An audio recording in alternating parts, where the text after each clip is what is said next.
I was in something called psychological operations, military intelligence. When did you learn that words were more powerful than guns? One was on the bottom of a trench in Afghanistan, and we were being mortared. And so that trench had in fact been built by Alexander the Great. The lack of consideration from the Conservative Party was... Do you think that government is broken around the world, if not just in the UK?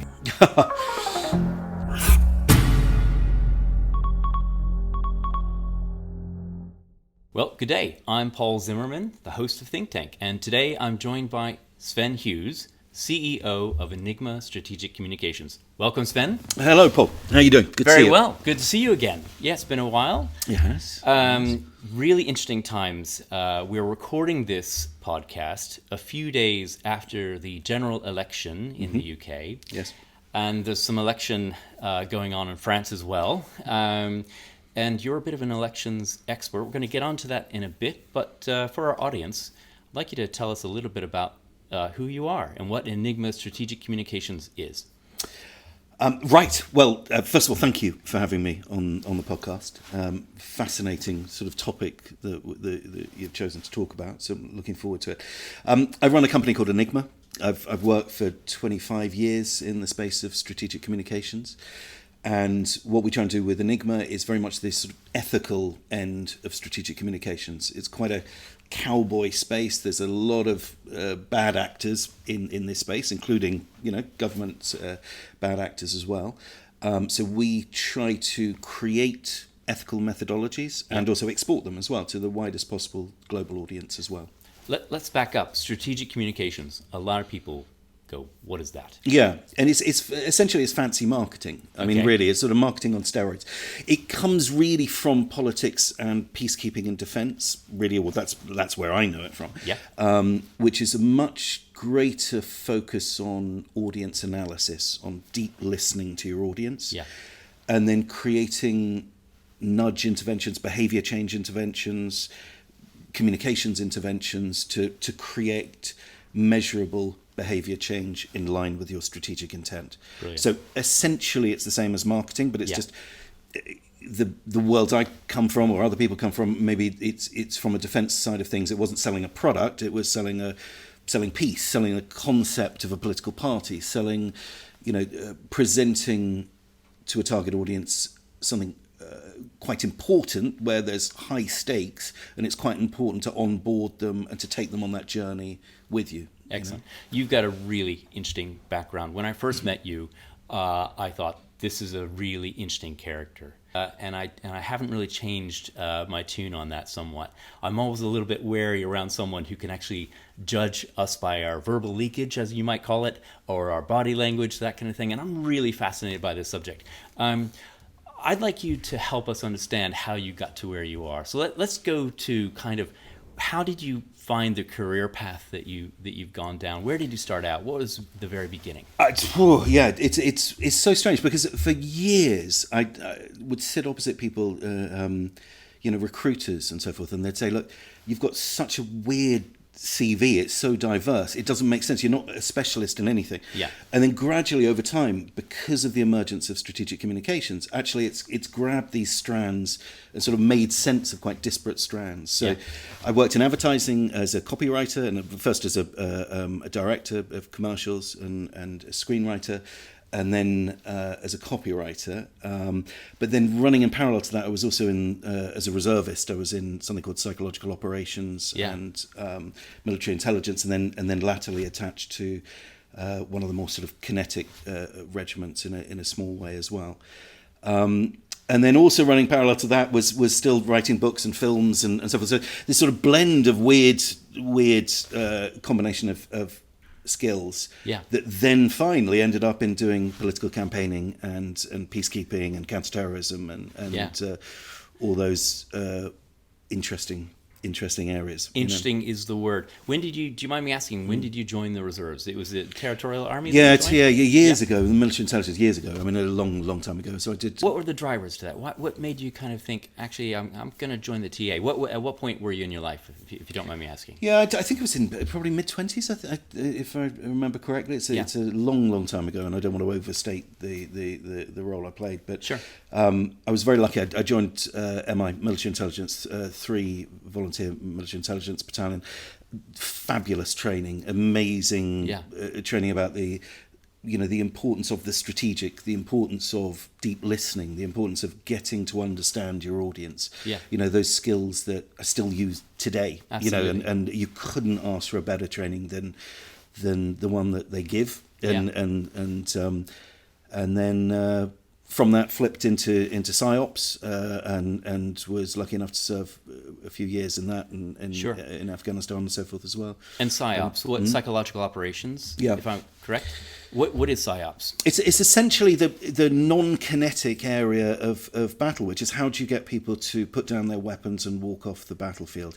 How do you win over the hearts and minds of the civilian population to make them understand that you are actually there, hopefully to ensure peace, not to shoot everyone. So it's the again fancy marketing with uniforms on, but it's really, really important, and it's more morally acceptable than shooting everyone. Sure. And it's more effective, 100%. because it's and having had sort of first-hand experience seeing people much better than me, I was very much there in support and learning and watching other people do it, but seeing the effect of achieving that, making people put down their weapons on a battlefield so there wouldn't need to be battle. Yeah. And so on each side, hundreds of lives have been saved on that day. And watching the people I was working with who were really experts in their field doing this, you can't help but be impressed by the power of the techniques. Yeah.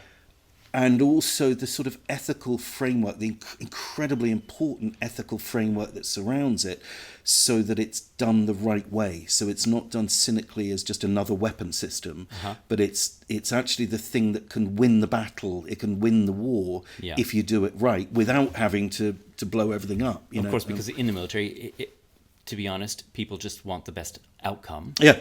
And it doesn't really matter how you achieve that outcome. Yeah. And actually, PsyOps, your phrase, or the military's phrase, is actually, it's just one of many different ways to achieve an outcome. Yep. Right? You need to undermine the will of the enemy, you need to gain the support of the local population, and you need to win over the undecided.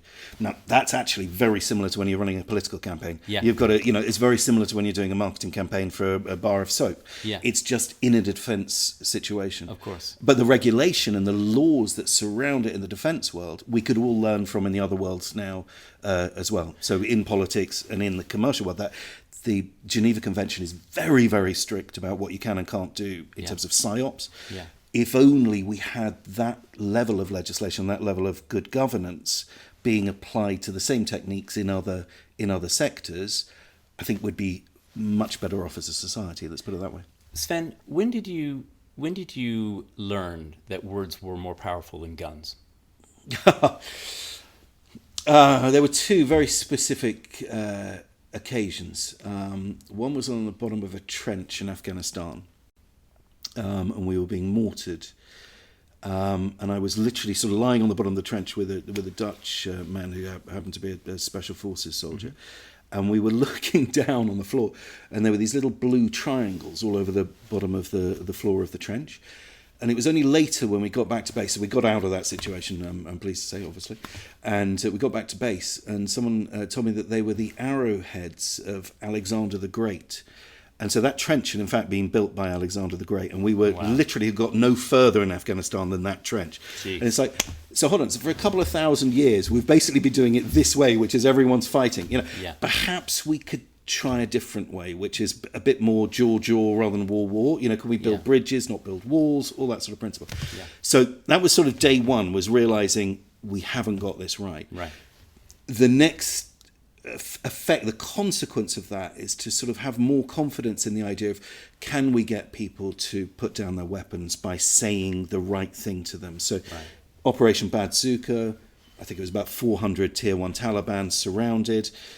The normal thing would be, it was leading to war, a battle. We were just about to have a battle with these people. Yeah. And being given permission by the commander to say, look, you have 24 hours to try and make them put down their weapons. Yeah. I was just a small cog in a much bigger machine with Sure. people making these decisions, but I was sort of supporting it.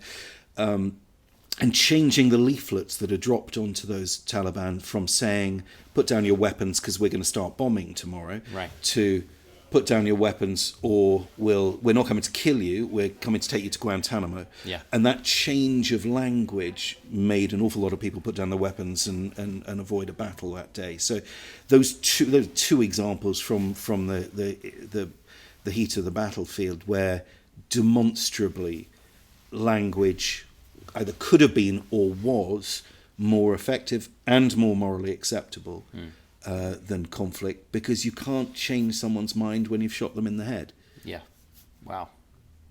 Very powerful. You mentioned you were sent to Afghanistan. Yeah. Can you say a little bit about what it is that your work entailed? Yeah, I went to Afghanistan a few times. The first time was with PsyOps, just in support of the police and communicating in support of the emergent police force in the north of the country. Yeah.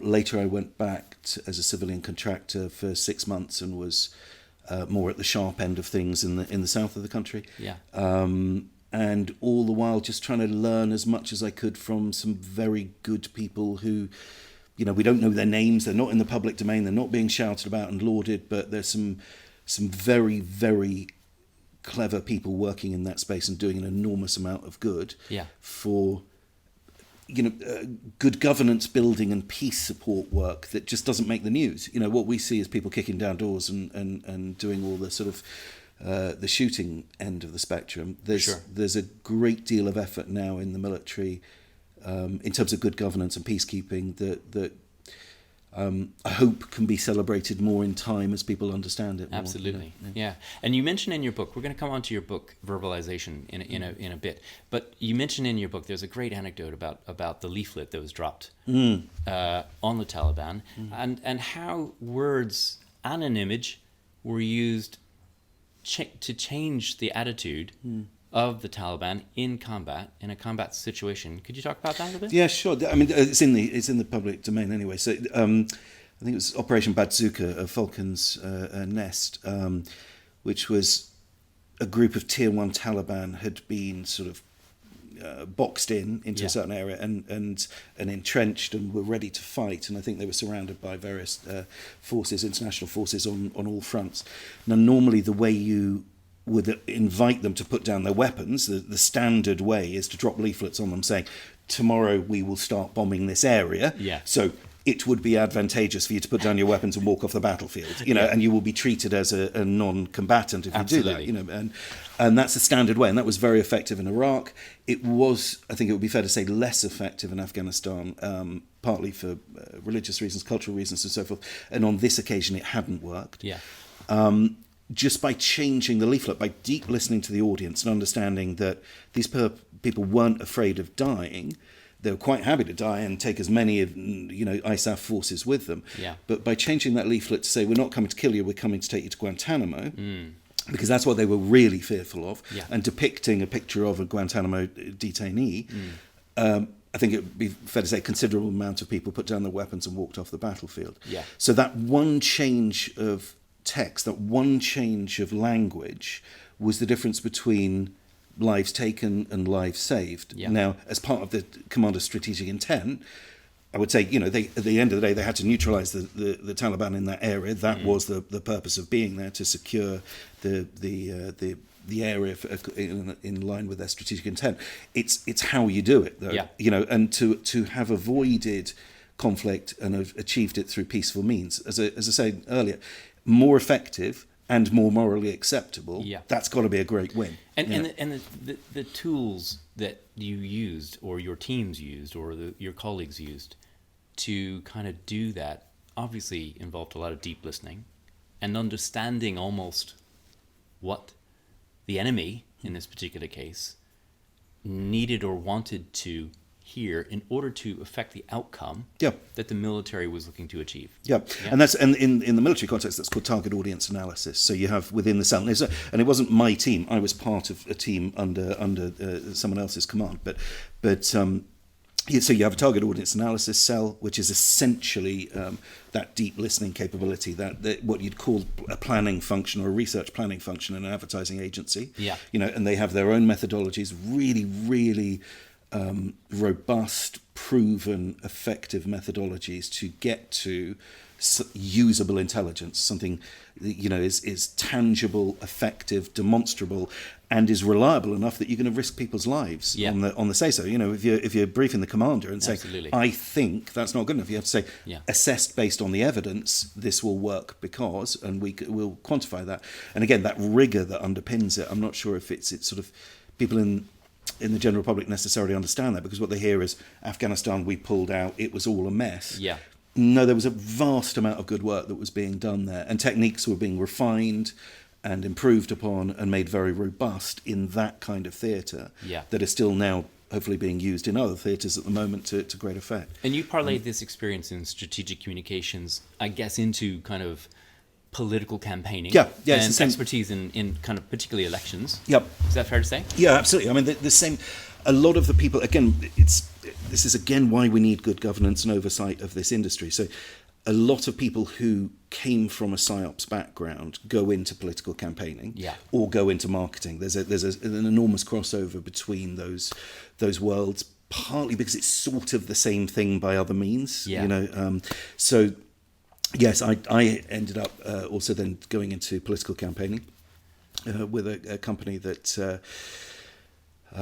was running elections in the Caribbean at the time, as well as other parts of the world. So I was doing a series of elections around the Caribbean for various prime ministers for a couple of years. Really fascinating. And all the lessons that you learned throughout that period of being what I'll call an elections nerd, and also the work that you did in the military and PsyOps, but also obviously in your copywriting and your the sort of the use of language and the use of words to sort of particularly sell a particular thing or market a particular thing. All that's come together into a book that you wrote a few years ago, 7 years ago, called Verbalisation. The power of words to drive change. And so you talk in that book about a few concepts. Would you like to? Can we dip into that? Yeah, and sure. explore some of those concepts? I mean, the purpose of the book was to try and open source this and to try and give the methodology away for free to anyone who wants it. Because it works. Absolutely. And so we've seen it worked in commercial sense. With clients seeing.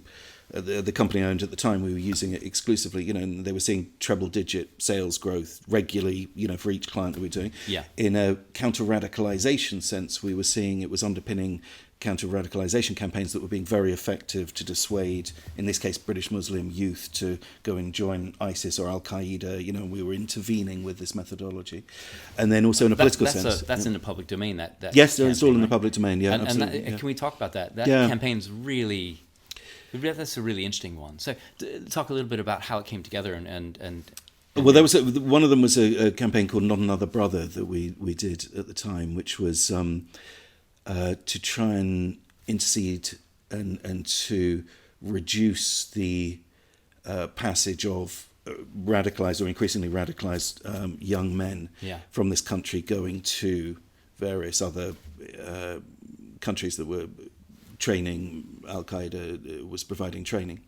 So we created an online viral film that was sort of actually designed as if it was from within the group itself, and then disseminated it. But again, it was using these techniques of how do you deep listen to a target audience more effectively? How do you create content that then pattern matches that audience in terms of their psychology?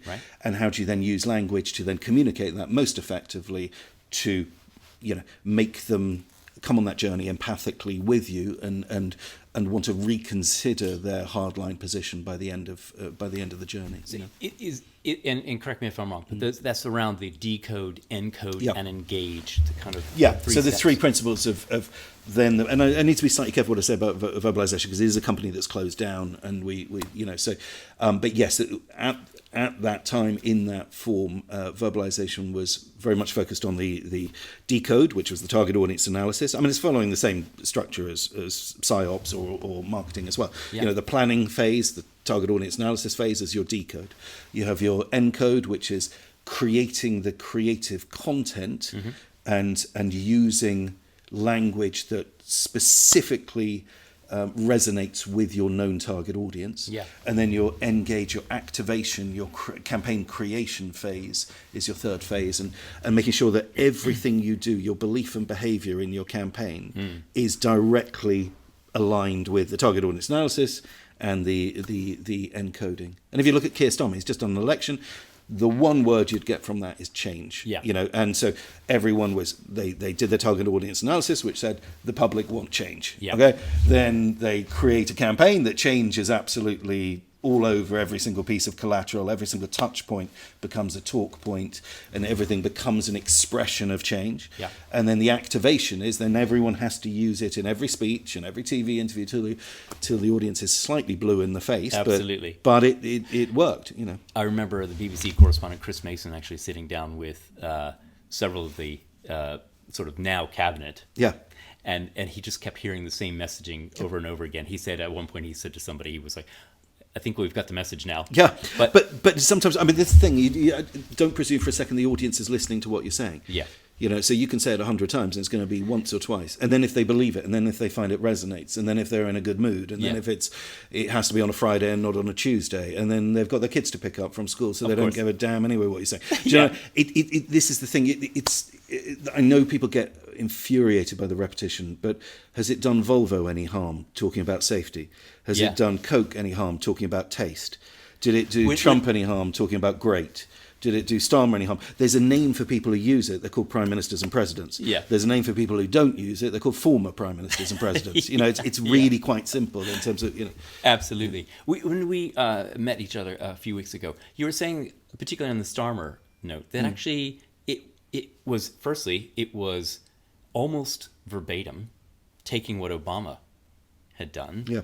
Using the sort of brand essence, I think you call it, of change. Yep. But that it wasn't quite fully thought through. Do you still maintain that? As in, it didn't have a key verbal. I think they should have read my book, because they could have. Yes, look, who am I to say they could have done it better? They did it perfectly well. They've won. Yeah, and they've won by the largest majority that's happened since the Second World War, I believe. So there is no way I can sit here and suggest that they haven't done it brilliantly. They've done it brilliantly. Can the verbal campaigning be refined and encompass a bit more nuance to it? Yeah, absolutely. And perhaps Obama. Was slightly more nuanced in his use of change. But probably Starmer's team made an informed decision assessed based on the evidence of their own research and said, we don't need to make it, and we don't want to make it any more nuanced. Exactly. This will work just fine. And I'm sure, looking at the competence of the people, the competence of the way they ran the campaign, their Ming Val's strategy is don't risk anything, just stick to that. It worked. It did work.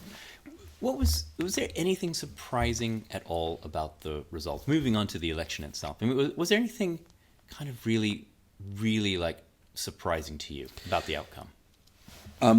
The lack of consideration and competence from the Conservative Party was surprising. Yeah.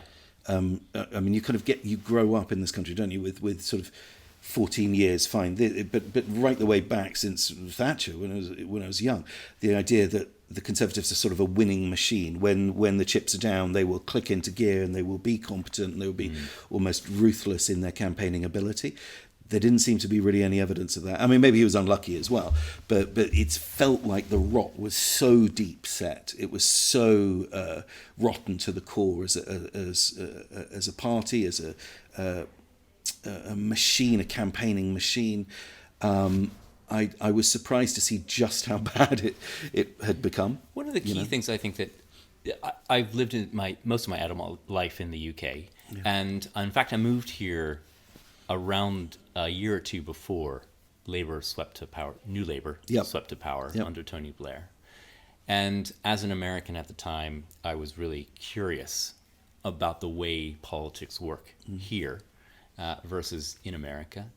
And it was really, really fascinating. I think, having lived here now most of my adult life, the key thing that I would say that the British electorate really wants to see is integrity. Yes.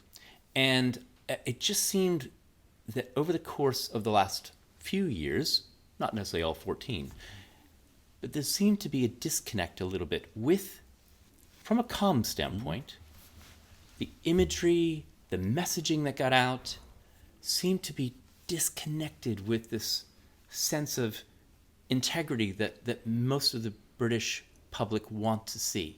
Do you agree? Totally agree. I mean, I've been quite vociferous about this in the media, on radio and television, talking about it during the time it was happening. So there seemed to be, and I was certainly calling out, whether or not, I think it's probably been proven to be borne out by events, an attitude coming out of Number 10 comms team particularly, which is, can we get away with it?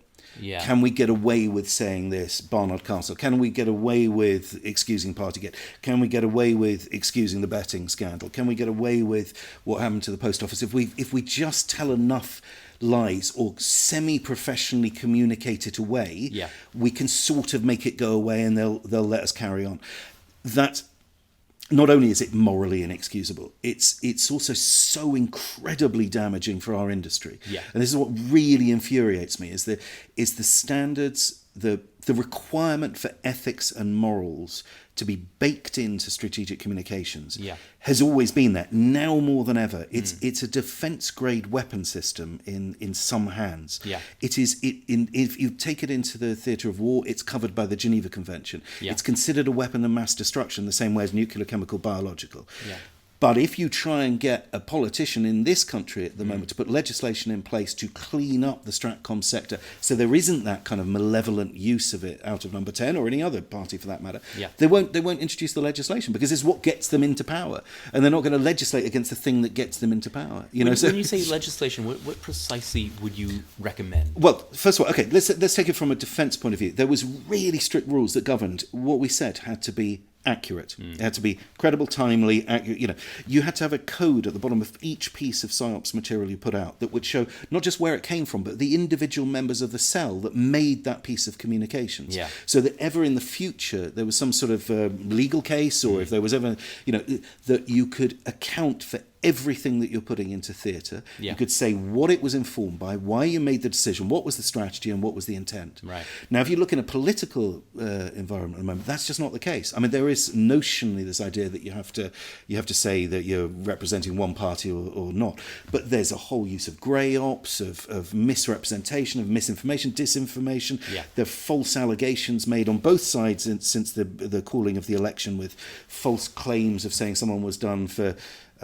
sexual misconduct, so therefore then they're taking it out of the race because you're not going to be able to investigate during the period of time that the race has been called, which is just an age-old way to take people down in PsyOps, in Stratcoms. So there's all sorts of dodgy techniques and quite cowboy-like behaviour in this category that sort of the general public doesn't know about yet, but is gradually cottoning on to. Do you know, there's an interesting trend here, which I've noticed I've followed journalism for a number of years, and there increasingly news organizations now have verify kind of units. It's hugely important. And there was a time when we'd switch on the news, any of the major news providers, and you would have believed what they said to you. Yep. But now we have to have a unit within that news organization, like if I use the BBC as an example, the BBC Verify unit has to be there to almost help prove that the information that somebody's giving us is real. And unfortunately, this is a cause and effect now, isn't it? Because the effect is the BBC have to set up the Verify unit. Because the cause is the legislation isn't in place to ensure that the communications going out from parties is timely, accurate, credible, legal, and all the rest of it. That's where the intervention should be, is on the Stratcoms teams who are responsible for putting it in the public domain. Yeah. It shouldn't be that you're having to employ, and I'm sorry, I'm sure the BBC's Verify unit will be very frustrated to hear I'm suggesting they all lose their jobs, but they should all lose their jobs if you get this right. And that's what I've been banging on about for a couple of decades, which is the ideas are there. You can do this. You can introduce much greater degree of transparency into the Stratcom sector. Yeah. You can introduce, even through COVID, when 77 Brigade, which is what PsyOps became in this country. Right. I think it's in public domain again that 77 Brigades provided some people into the Cabinet Office through COVID. Well, where's the transparency of what they were doing? So what you're saying basically is defence-grade communications went into cabinet through COVID. Now you can say that it's totally justifiable because this is a matter of national, emergency and national security to some extent, and it's really important therefore. But you can't just bring that kind of stuff into the cabinet office, which is then, it should be separated from politics at the best of times anyway.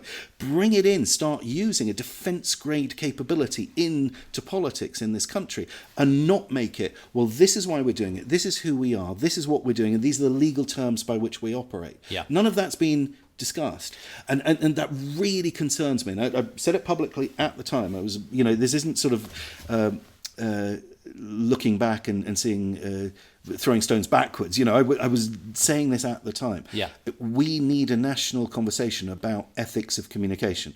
Because if we don't, and you introduce AI into this mix, and the regulation and the legislation, the laws aren't there, God help us. Absolutely. We'll get on to AI in a second. I'd like to touch on, if real quickly, whilst we're on the election and the change that's going on here in the UK. Firstly, this is a generational type change.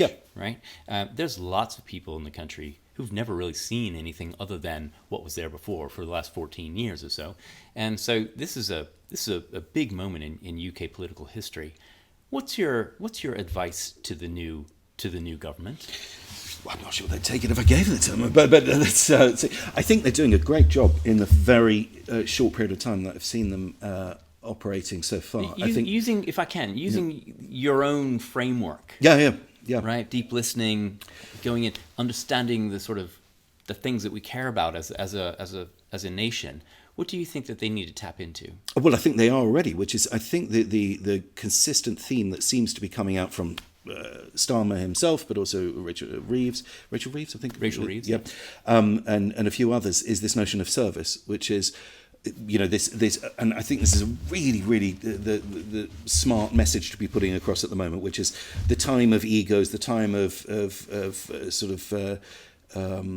dodgy people doing dodgy things and quite possibly corrupt things to service their own best interests is over.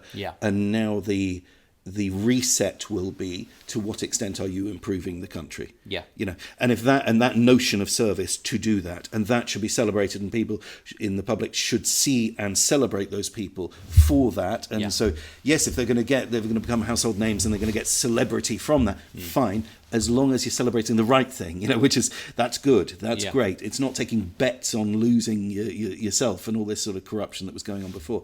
So they seem to have got it absolutely pitch perfect at the moment, in the same way as they did with the campaign. You could say it's boring, but it's boring but effective. What would be 3 questions maybe that you might ask Keir Starmer in order to help him form a strategic communication strategy?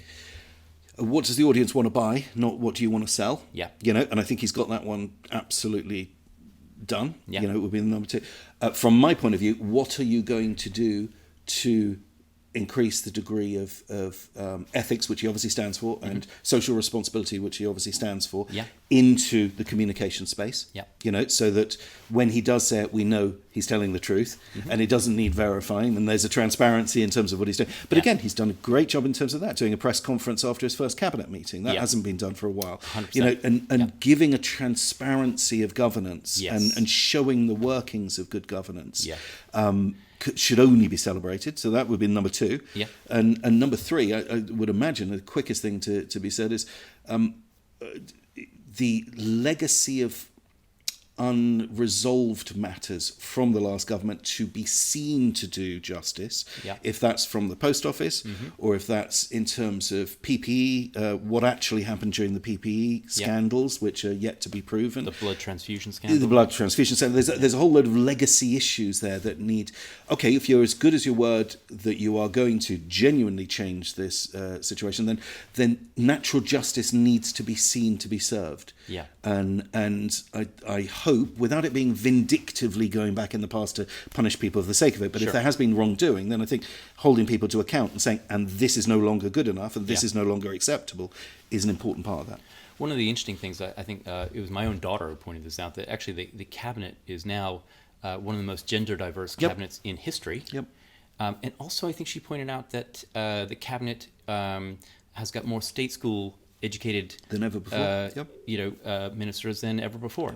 two very interesting sort of observations. And again, really interesting that Keir Starmer and the Labour Party seem to have kind of said, we need to be more reflective of the audience we're serving. Yeah, true? Absolutely. And as long as this is sustained, which at the moment it seems to be in the first, we're talking 3 days into this, so it's very early days. But if there's any sense that there's a vindictive class war that's being implemented, they've got to be careful with how they do it with the public schools. I think they're on the, they're handling it right at the moment. Yeah. But with just, and it needs to be carefully handled, that it's, we're going to hold Keir Starmer to account what he said, which is country first, not party first. And to that extent, part of that is representing everyone the same way, with the same, intent and good heart.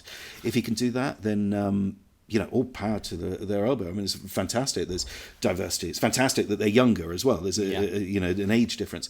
There's a fresh group of, fresh thinking MPs. Yeah. It could be brilliant. And I didn't vote Labour. I gave my vote to my children to, look, it's your future. You decide what we're going to vote. And they decided, but it wasn't Labour. They went Lib Dem. Very good. But no, I'm all for it. And I think we should all, from business and in every aspect of give them a fair crack of the whip and see if we can improve this country and get this country, from a business perspective as well, exporting, growth, development of the youth, education through development with the next generation of business, the young business people coming through. Fantastic. The more we can do that, the better. Do you think that government is broken around the world, if not just in the UK? No, I think it gets a hugely bad reputation. It's so easy to just go with a binary. We're blessed in this country. We have a really, really good civil service. Yeah. There are some incredibly good people, hard-working people, intelligent people that are quietly getting on and running the country. 100%. Yeah. Now, unfortunately, you have a binary politics where everyone throws stones and also politicizes the civil service, where they don't need it. Can they be improved? Can they be made to be more productive, or can they be made? Yes, of course. But the saving grace, I think, is our civil service. They're going to be challenged in the next 5 years, particularly with the kind of changes that are going to be asked of them, whether or not it's renationalising the rail, or whether or not it's sorting out the NHS, or sorting out prisons. I mean, there's a huge spectrum of work that needs doing. Yeah. But they're the machine that has to deliver against the minister's wishes. So no, I'm actually quite positive about the future. I think it's been corrupted in the last 5 to 10 years, but I think I'm really positive about the future. The civil service is obviously a hugely important part of how government works here, and of course they were there last week and they're there this week, and the same folks are in those positions, and it's for those who don't know how government works here, it is often, it's easy to see it as a binary thing. One party's done wrong, another party may be coming in to do something different, but the stability that the civil service provides is really interesting. And that actually goes to a point that I was going to make earlier about there seems to be a dichotomy with the messaging that the Labour Party had, which was change, and yet what businesses and people want was stability. Yeah. Well, I think what people want is that all the stuff that the Tories promised but didn't deliver. So no one's saying that there's really much of a difference between, we want a solution in some form to illegal and legal migration, immigration, and so forth. We want that whole, really difficult topic picked apart and put back together in a sensible way that makes sense, that makes us proud to be British and big-hearted, but also not being exploited by gangs for financial purpose. Absolutely, that's what the Tories should have done. They didn't. They had that. So I don't think it's like rocket science what's been... we want the NHS to work. We want prisons to work. We want education to work. We want the very things... We want society to work. Yeah, exactly. We want society to work. So if it's this group of people, men and women that can do it, all credit to them, and we've got to support them. Are we coming in from a cynical journey of the last... you could say 14 years, or 5 years, however many years, yeah, absolutely, of course. The civil service, though, as you said, they were there yesterday, they're going to be there tomorrow, they're going to still have the same brief, which is help sort this out. Do you think there's a code that Keir Starmer and his leadership team have got in order to engage the civil service?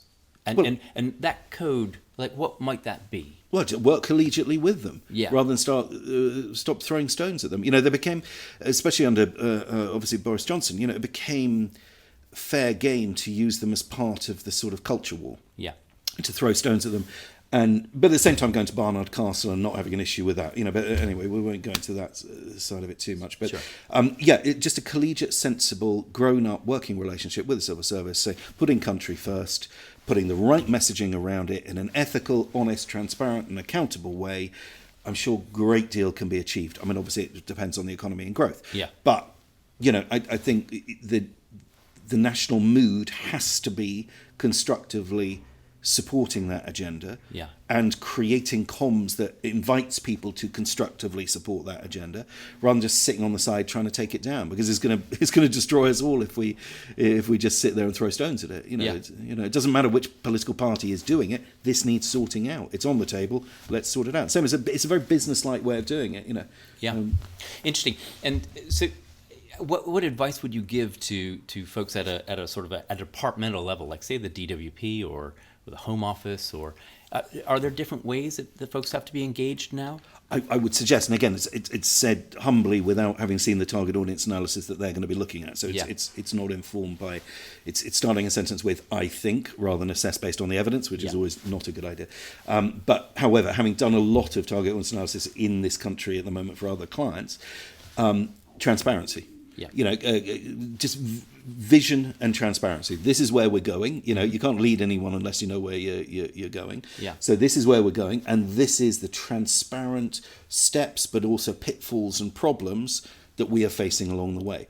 I think the public are so sick of being spun, lied to, exaggerated, exploited in terms of their kind of the shrill dog whistle of culture wars and so forth. I see it from the commercial space as well with brands that we represent. People are really, really keen to have very deep and meaningful conversations with brands as long as they're handled in an honest and transparent way. And they're much, much smarter than the general perception we give them credit for. You've mentioned in the past that organizations, be they commercial or public sector, need to have what you call a chief listening officer. I think I know what that means, but in your words, what's a chief listening officer? Who's got them in place already? Why are they important? Why are they so critical to an organization's success? It's absolutely vital. It's one of the things that I always recommend to a board when we work with commercial brands, is get one of the members of the board to be designated, in addition to their current work already, as a chief listening officer, which is responsible for taking the temperature of the audience. And so you are starting conversations with what do they want to buy, not what do we want to sell. And it's so obvious, it's so simple, but it's amazing how few companies actually do it. Is it possible to give us an example of a commercial organization maybe that's using one? Well, okay, I'm sure the Times would be happy that if I use their case study, because it's already in the public domain when we did some work with them. It was in a previous company rather than now.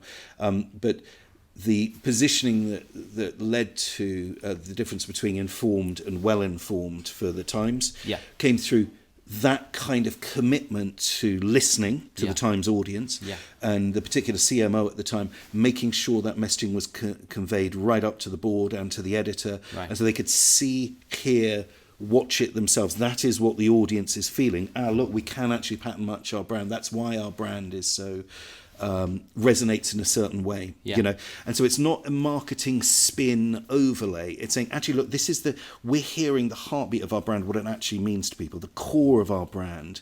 If we go and listen for it, that's where it's really resonating with the audience. Right, let's use that as our starting point.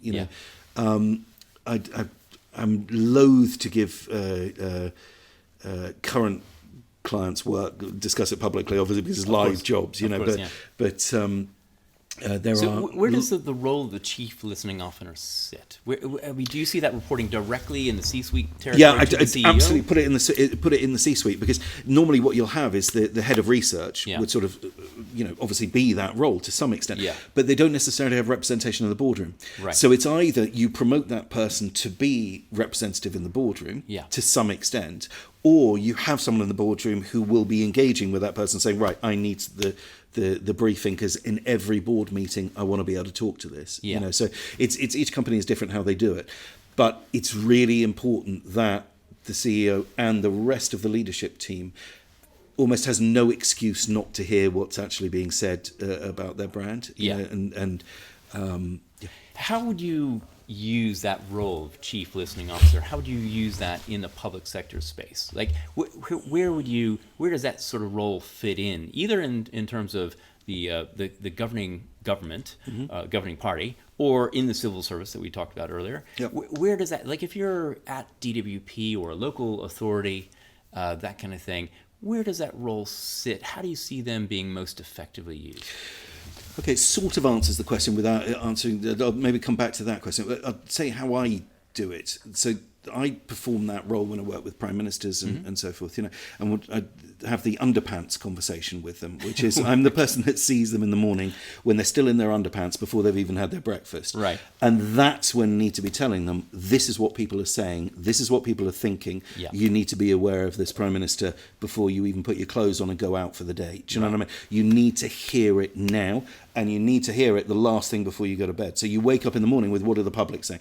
Not how big and successful you are and how your legacy is going to be and all the visionary things you're going to do. That's great. Yeah. But first thing when you wake up in the morning is the sharp reality of hearing what people are saying on the street. Yeah.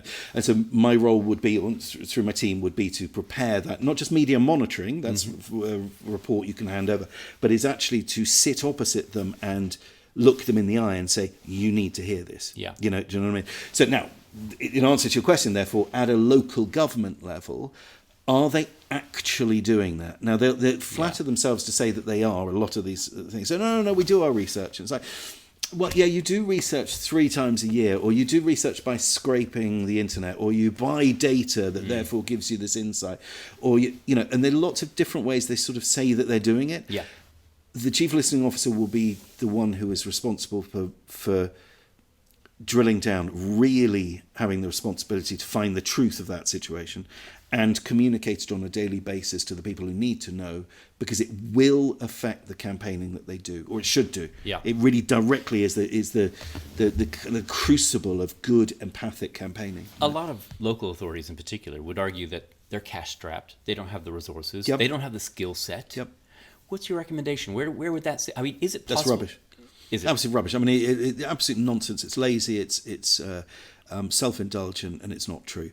They are perfectly capable of using a pair of ears on the side. They've got 2 of them. Do you know what I mean? It's not that difficult. I think you actually mentioned to me when we met the other day, you were saying that Trump told his team to go and listen to sort of redneck radio, basically. Talk shows, radio, yeah. And that's exactly it. For a year before he ran, the rumor was, before he decided to run, he had his close team monitor talk shows around the country. And he said, teams, come back and tell me what they're saying. And so for a year, he garnered all this data through listening. Yeah, and that's it. I mean, it literally is a more demonstration of the kind of the technique in working. So yeah, I don't really. When people say, "Oh, I'm too busy, I haven't got enough money," rubbish. Just go and do it anyway. Yeah. It's sort of just go out there, tune in to LBC, and then tune in to Talk Radio in the afternoon. Tune into all the different spectrum. Go to the chicken shop, but go then to a high-end restaurant. Go and talk to the waiters in both. Go and talk to, you constantly talk at the school gate. Is this arguably why Reform did so well? Yeah, of course. Absolutely. They seem to got just that. They seem to just connect with the man or woman on the street, as well as other sort of areas. Yep. And they just seem to do that listening thing. And it's where really good grassroots campaigning comes from, both politically, but also in terms of, lots of brands are doing this anyway. I'm not advocating something that isn't generally done by lots of people all the time. What I'm advocating is the representation of it into the board. Yeah. That's the thing. Yeah. It's also to do it morally, in a moral, responsible way. Yeah. So it's not go and scrape lots of dodgy data, not go and exploit data or buy Facebook data to do it. It's actually take the time to go and do it yourself in a morally responsible way, and then represent that into the board in a morally responsible way, and advocate for consequent change in your campaign in a morally responsible and ethical way. Yeah. So it's keeping that red thread of of good corporate governance, ESG. Make sure it's accountable to the sort of ESG standards that a company has. Yeah. Same politically as well. Yeah. Let's talk about how language may or may not need to change in the future. Yep. And particularly in terms of how we govern ourselves. Much of our literature that we send out from either local authorities or from central government needs to be written in a way that it's accessible for a very low literacy rate. In some cases, folks are writing copy for years 8 and 9, sort of 8-year-olds, 9-year-olds sort of territory. How do we sort of think about strategic communications in a world with lower literacy rates, or in fact in a world where English isn't your first language? How do we sort of think about strategic comms that way? I think it's the wrong question, if I may say. I think Sure. it's the wrong question because I think people naturally, it doesn't matter whether or not their reading age is 8 years old or 80 years old, they have a natural ability to smell bullshit. Mm-hmm.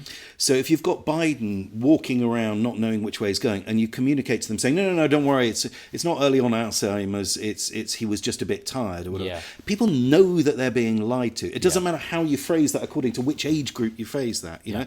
So I think it's actually, it's whichever language you use, it's can you substantiate what you're saying and demonstrate the truth and the veracity of what you're saying. Yeah. Then how you code it to each audience isn't a matter of sort of exploiting them. Then it's about just serving it in a way that's most suited to them. Yeah. But first, it's getting the truth right. Yeah.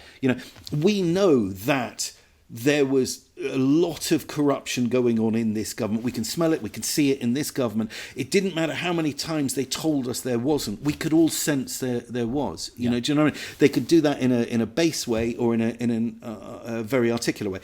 The French people have understood they don't like what Le Pen is selling.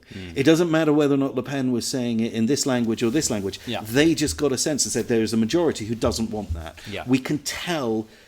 We can read through the lines. We can read. I think it's treating the audience with respect. It's not treating them according to reading levels. Reading levels and so forth. accessibility. I think this is the big misunderstanding. We sort of patronise the audience, and I think it's missing the point.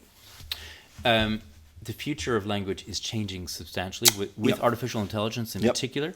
But I mean, you mentioned earlier misinformation, disinformation occurring, and how we're bombarded with messages now that we just don't know if they're true. You just mentioned the word veracity. Mm-hmm. Two things that I think we will struggle with society, with artificial intelligence. That word veracity, understanding what is true and what is not, and the issue of provenance. Mm-hmm. Where does something actually originate from, and is it authentic? Mm-hmm. And if we look at the world of AI, where do you see this world going? How do we as society wake up and understand whether or not something's true, who published it, whether or not I see an image and it's real, I see a video and it's real, or I read words and it's real? How do we understand that?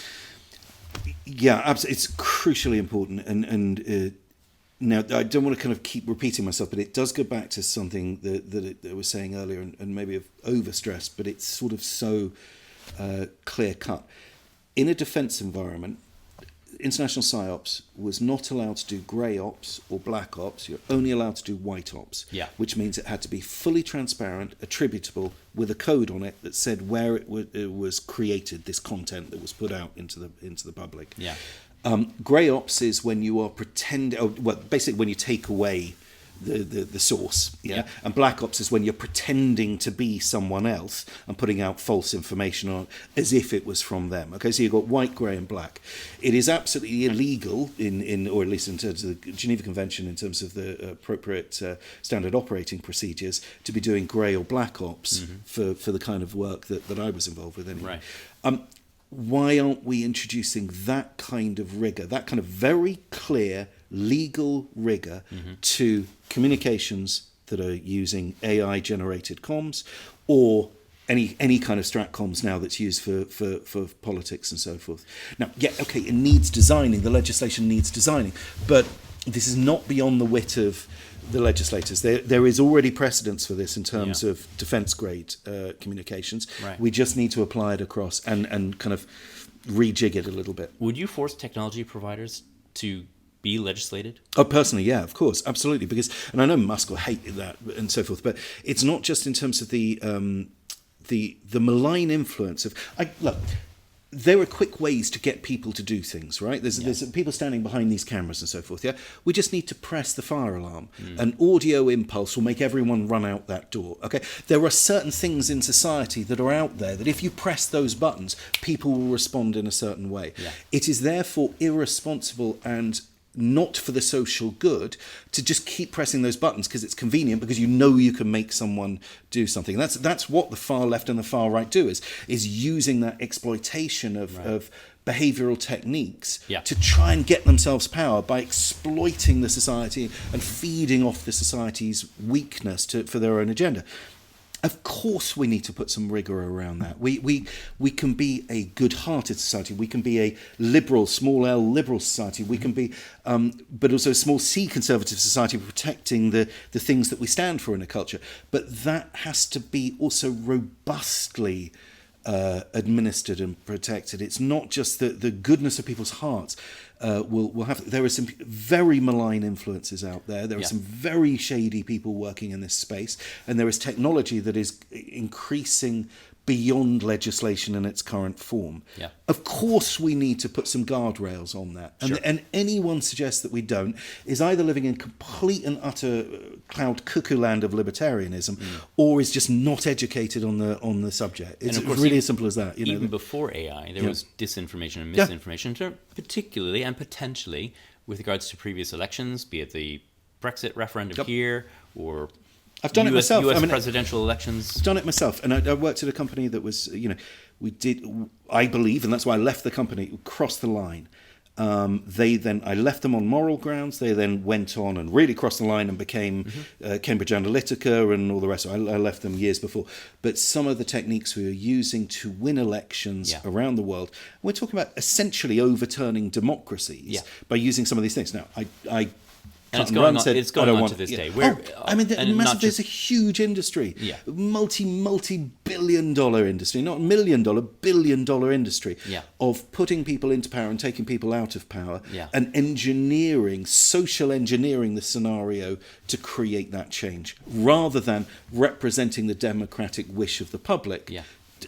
That's where we've got to watch out for the technology, which is, do not think for a second if we pat ourselves on the back and say democracy is so strong, it's going to be fine, it'll sustain itself despite these malevolent forces. It won't.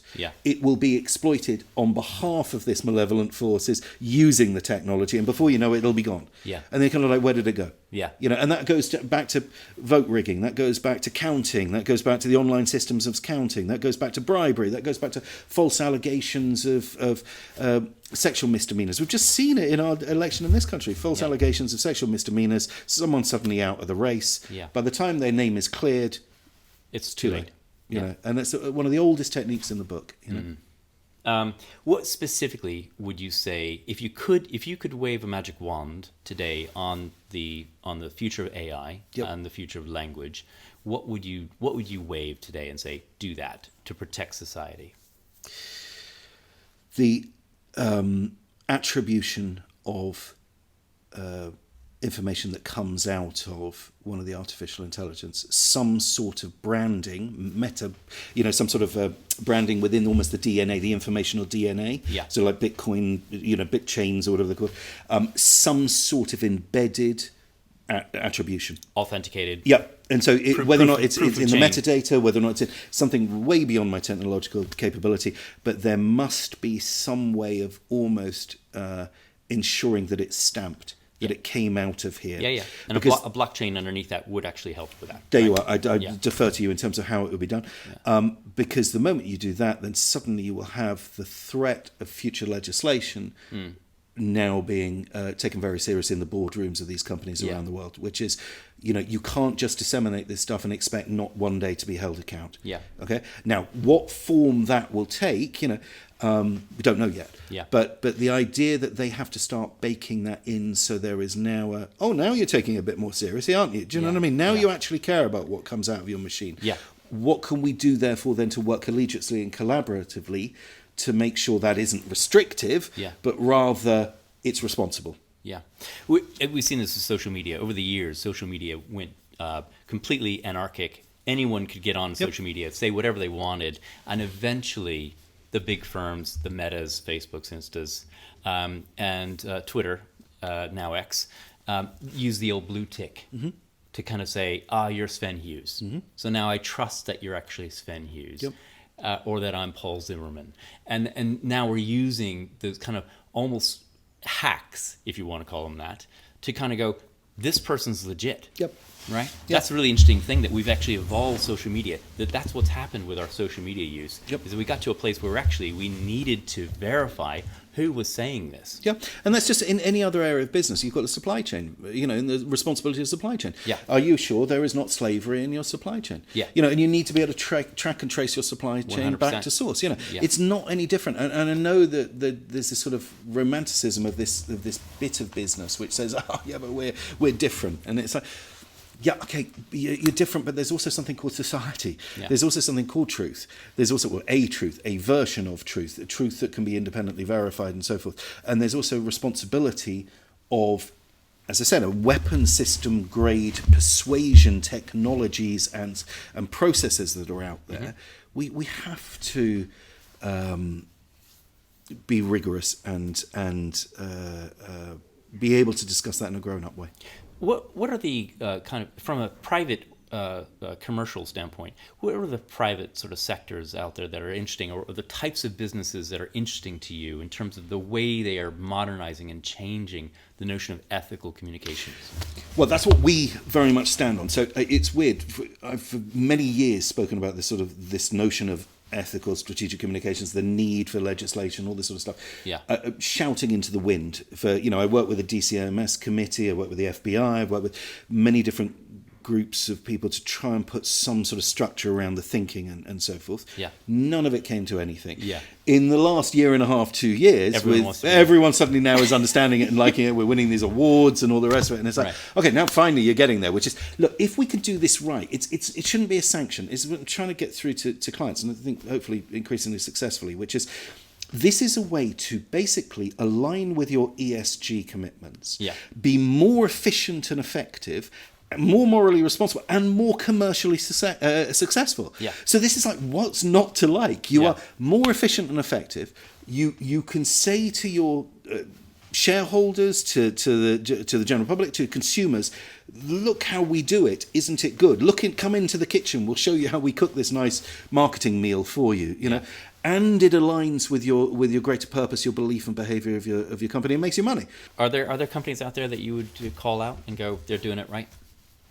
We hope as though we're setting the standard. I mean, I'm not sure there are other companies in my space that are positioned as ethical options. I meant companies out there that you might actually work with, or companies that are actually getting their messaging right in the modern day. Okay. I see what you mean. There is funny enough, in the sports world, there are some brands in sports because of, and again, I'm not going to be specific, but let's say football, for an example, because of issues that have been happening with the fans not necessarily being supportive of the club and vice versa and all the rest of this happened in quite a few different clubs, and the tensions that exist between fans, those sports clubs, those football clubs particularly, have had to re-look at that interrelationship with their fans, which is after all the lifeblood of their brand. And so they've had to kind of go back to basics, saying, look, we've got 90,000 people shouting at us once a week, and they're shouting at the moment nasty things at us, perhaps because of our behaviour. So how do we change our belief and behaviour internally as a brand? How do we communicate that effectively in an empathic way with this audience to celebrate them on their own terms? And how do we put things into place to go forward so the next generation can come on? And we're doing this in in a way that's contributing to the society very directly. 80,000 people at a time, each weekend. They're a great example. There's a few clubs that have really trod new ground. Yeah. And that's a very direct relationship with your audience when they're shouting at you. And so they're worth looking at. And also what they're doing in terms of gender equality, what they're doing in terms of more generally racial equality, what they're doing in terms of some of the other areas, the youth teams and so forth. They're actually sort of a real microcosm of business, of society, of fandom and extreme feelings. There's a lot that's going on there in that pressure cooker of sports teams and their relationship with fans. So look there. Tribal behaviour, the psychology of winning and losing, all sorts of lovely stuff goes on there. There's a really kind of rich area. We happen to work with a couple of them as well, but obviously, Excellent. Sven, shall we have some fun? Yes. Let's have some fun. Okay. How do you negotiate with teenagers?